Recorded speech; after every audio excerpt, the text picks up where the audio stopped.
Buenos días, espectadores de Antena Histología. Hoy les traemos un caso único, el desconocido músculo liso. Estamos aquí con Laura, que nos va a contar los detalles del músculo liso. Laura, cuéntanos. En general, el tejido muscular está formado por células contráctiles, que se han especializado para conseguir un trabajo mecánico a partir de ATP, gracias a la interacción de proteínas contráctiles, la actina y la miosina. Este tejido se clasifica según la organización de las proteínas contráctiles en músculo estriado esquelético, que es un sistema nervioso somático, músculo estriado cardíaco, que es vegetativo, y el músculo liso, que es vegetativo e involuntario.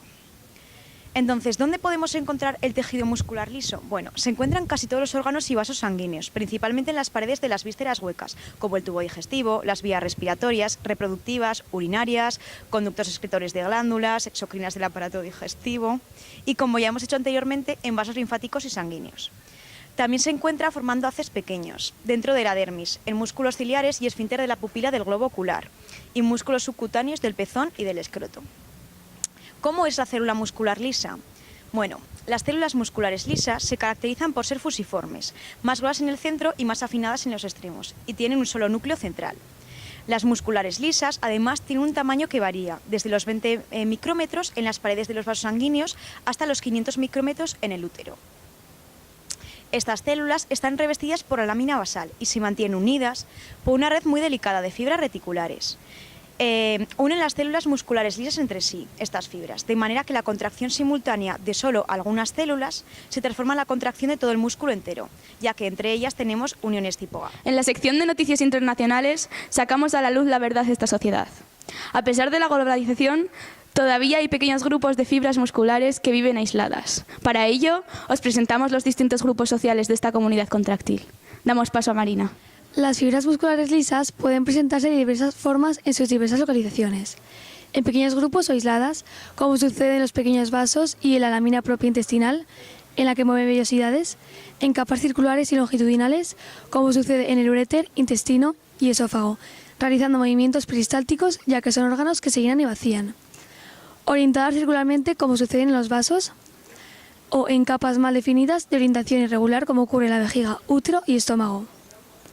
Además, es importante remarcar que están situados estratégicamente para realizar mucha fuerza y potencia a partir de poca energía química. Nos acaba de llegar una noticia de última hora. Un asesino en serie ha acuchillado a un hombre que caminaba sin pausa pero sin prisa. Vamos al lugar de los hechos con nuestra enviada especial Natalia Crespo. Cuéntanos. Para que entendamos mejor la disposición de las fibras musculares lisas en órganos con función peristáltica, hemos ideado este modelo en el que podemos ver que las fibras más superficiales siguen una dirección longitudinal y son las que se encargan del arrastre del contenido del tubo. Y en la parte más interna, las fibras siguen una dirección circunferencial y son las que se encargan de la contracción y estrechamiento del tubo para que el contenido siga adelante o avance. Por eso, cuando cortamos el tubo transversalmente, las fibras longitudinales también tienen un corte transversal y, en cambio, las fibras circunferenciales se cortan longitudinalmente. Por eso se observan sus núcleos mucho más alargados. Y en un corte longitudinal del tubo ocurriría la situación opuesta. En este corte transversal utilizamos la tensión para fibras elásticas denominada orceína, de una arteria muscular y la vena correspondiente. Así se muestra con claridad las diferencias entre arterias y venas. La túnica íntima, marcada con las letras T y I de la arteria, se tiñe de oscuro debido a la gruesa lámina elástica interna, mientras que en la vena se tiñe con intensidad mucho menor. La gruesa túnica media, marcada con las letras TM de la arteria, está compuesta por numerosas capas de células musculares lisas, marcadas con las letras SM, dispuestas en círculo o espiral, con muchas fibras elásticas ramificadas a través de esta túnica. La túnica media de la vena solo tiene escasas capas de células musculares lisas, con escasas fibras elásticas intercaladas. La lámina elástica externa, marcada con las letras X e L de la arteria, está mucho mejor desarrollada que la venosa. Por último, la túnica adventicia TA constituye la mayor parte de la vena y está compuesta por fibras de colágeno CF y elásticas EF. La túnica adventicia TA de la arteria también es gruesa, pero solo representa alrededor de la mitad del espesor de la pared. También contiene fibras de colágeno y elásticas. Ambos vasos poseen sus propias vasa vasorum, VV, en la túnica adventicia. Nos encontramos con una imagen de un corte transversal de una arteria. En esta imagen se distingue con facilidad el endotelio, marcado con las letras EN, el tejido conectivo subendotelial, que sería lo que está marcado con una flecha negra y pequeña, y la lámina elástica interna, que está muy contraída y que se corresponde con la zona más morada oscura y señalada con una flecha roja. Estas tres estructuras constituyen la túnica interna de la arteria muscular. La túnica media, marcada con las letras TM, es muy gruesa y consiste en muchas capas de células musculares lisas dispuestas en círculo o espiral, cuyos núcleos, marcados con la letra N, se distinguen con claridad con esta tinción. También vemos que muchas fibras, marcadas con las letras EF, se ramifican entre los espacios intercelulares entre las células musculares lisas, y también se puede distinguir la lámina elástica externa, marcada con las letras XEL.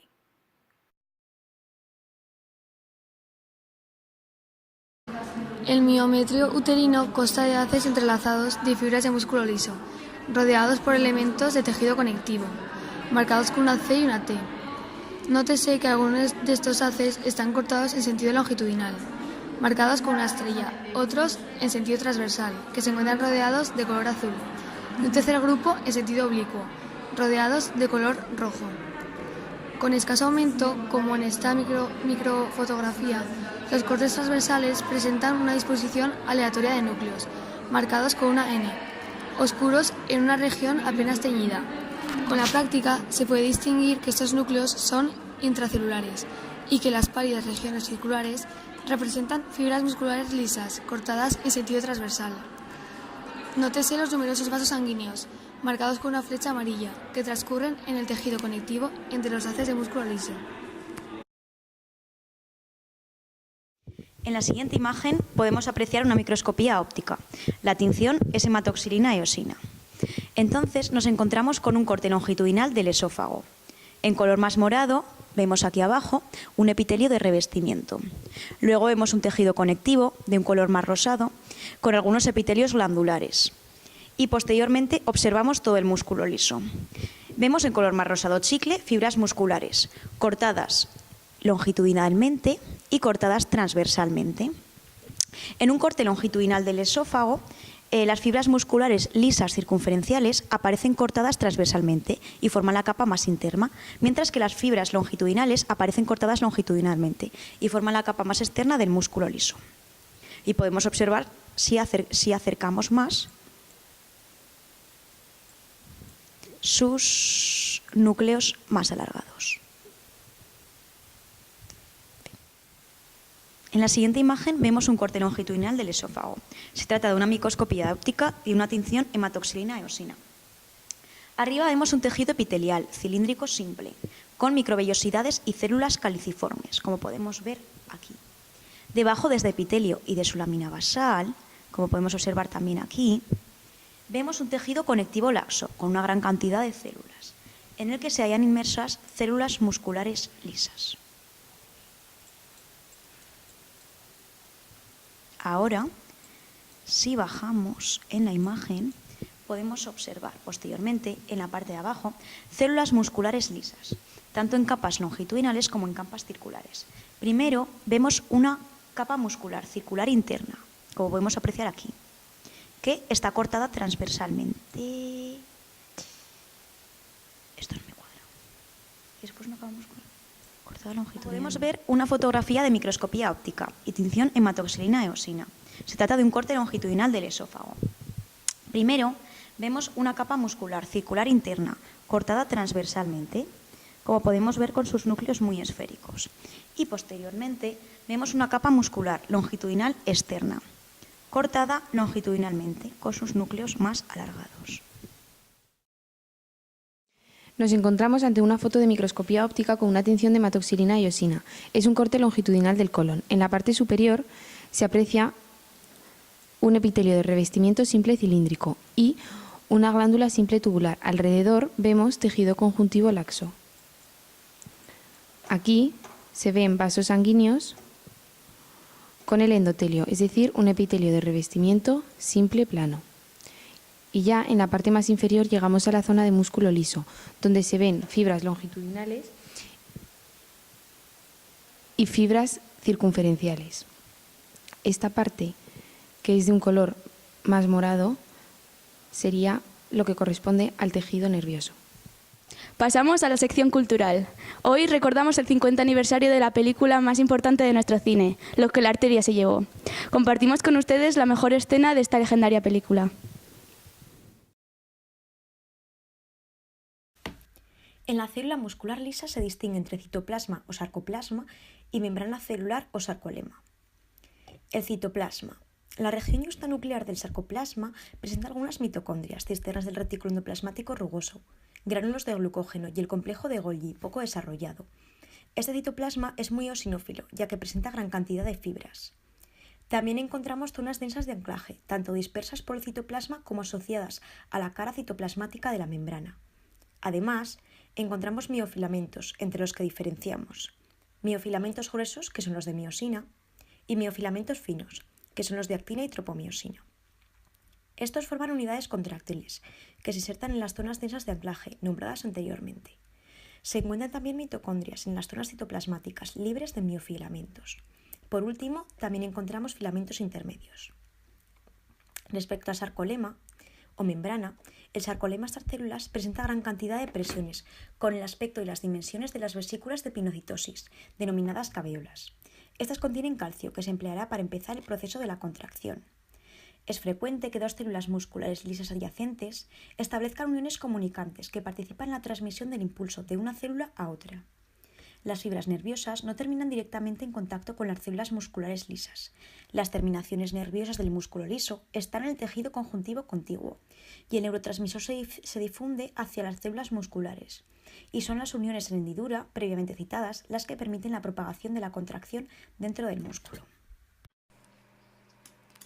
En esta imagen de microscopía electrónica vemos células musculares lisas de la arteria mesentérica, con corte transversal en el caso de la imagen de la izquierda y longitudinal en la foto de la derecha.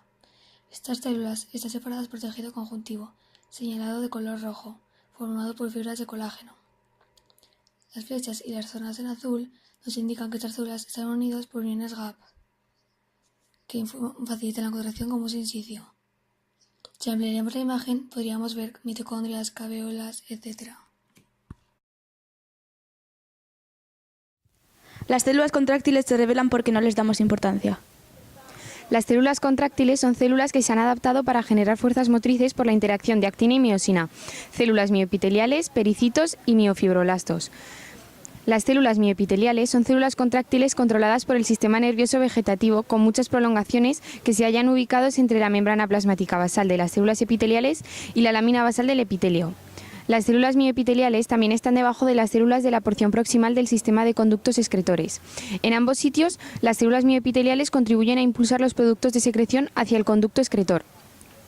Son muy importantes, por tanto, en ciertas glándulas exocrinas, como las glándulas salivares, sudoríparas, lacrimales, ceruminosas y la glándula mamaria.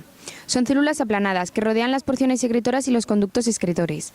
Tienen una morfología estrellada y forman una red contráctil alrededor de los acinos.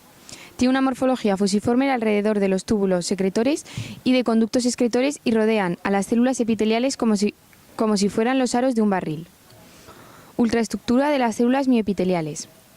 Tienen proteínas contráctiles, actina y miosina, organizadas de forma similar al músculo liso, abundantes filamentos intermedios de desmina, cuerpos densos de anclaje dispersos por el citoplasma y están unidas entre sí por numerosos desmosomas y envueltas en la lámina basal. Las células mioepiteliales a veces son difíciles de identificar en los cortes teñidos con hematoxilina y eosina. El núcleo celular con frecuencia aparece como una pequeña silueta redondeada cerca de la membrana basal. Los filamentos contráctiles se tiñen con eosina y a veces se reconocen como una delgada banda eosinófila contigua a la membrana basal. Los pericitos, también denominados células adventiciales o células perivasculares, son células fusiformes con prolongaciones citoplasmáticas que se sitúan circularmente alrededor de capilares y vénulas. Se caracterizan por estar rodeados por una lámina externa. Con técnicas inmunocitoquímicas se detectan actina y miosina. Son células contráctiles que regulan la luz del capilar. Cuando se produce daño tisular pueden proliferar y pueden diferenciarse para formar miofibroblastos y tejido mesenquimatoso, que acabará formando tejido conectivo y nuevos vasos sanguíneos. Los miofibroblastos son células fusiformes que secretan colágeno, pero que también tienen propiedades contráctiles similares a las de las fibras musculares lisas. Normalmente forman una población inactiva de células indistinguibles de los fibroblastos en sus localizaciones.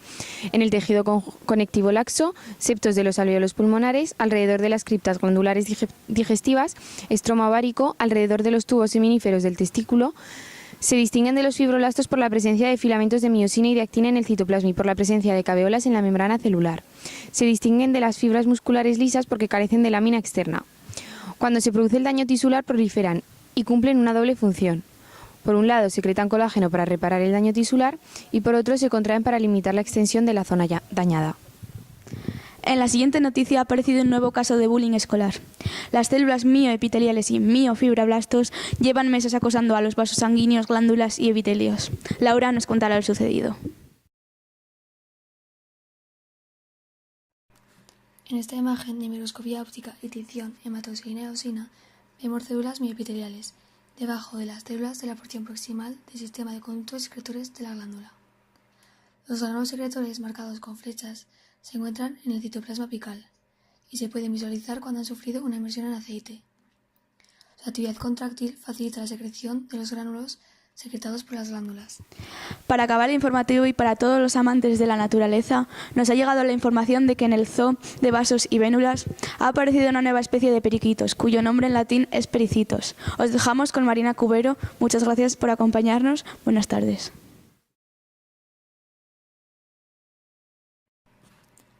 Nos hallamos ante una imagen de microscopía electrónica de un capilar sanguíneo, es decir, contiene músculo liso. Rodeando el capilar hay epitelio simple plano, y la célula marcada con una flecha azul es un pericito, que se encuentra también alrededor del capilar. Como se observa, es una célula fusiforme y tiene prolongaciones citoplasmáticas, aunque en esta imagen no se aprecia con claridad.